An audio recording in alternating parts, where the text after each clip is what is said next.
പ്രിയ പ്രേക്ഷകർക്ക് സീരിയൽ ന്യൂസിലേക്ക് സ്വാഗതം. കൂടുതൽ സീരിയൽ ന്യൂസുകൾ അതിവേഗം ലഭിക്കുന്നതിന് ഈ ചാനൽ സബ്സ്ക്രൈബ് ചെയ്യുക. ബെൽ ഐക്കൺ മറക്കാതെ ക്ലിക്ക് ചെയ്യുക. വീഡിയോ ഇഷ്ടമായി എങ്കിൽ ലൈക്ക് ചെയ്യാൻ മറക്കരുത്. രേവതിക്ക് ഒടുവിൽ കാര്യങ്ങളുടെ കിടപ്പ് മനസ്സിലായിരിക്കുകയാണ്. സോഷ്യൽ മീഡിയയിൽ വരുന്ന കാര്യങ്ങളൊന്നും വിശ്വസിക്കാൻ സാധിക്കുകയില്ല എന്നുള്ള കാര്യം തിരിച്ചറിഞ്ഞതിനെ തുടർന്ന് ഒടുവിൽ തിരികെ വീട്ടിലേക്ക് എത്തുകയാണ് അവൾ. അവിടെ വെച്ച് ചെന്ന് കണ്ട് കാര്യങ്ങൾ സംസാരിക്കാൻ തീരുമാനം എടുക്കുന്ന അവൾ സച്ചിയെ ചെന്ന് കാണുന്നു.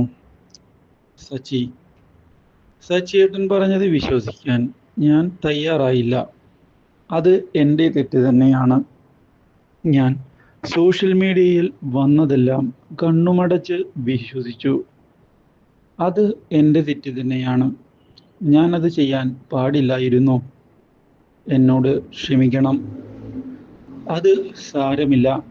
പ്രശ്നങ്ങൾ എവിടെയും ഉണ്ടാകുന്നതല്ലേ.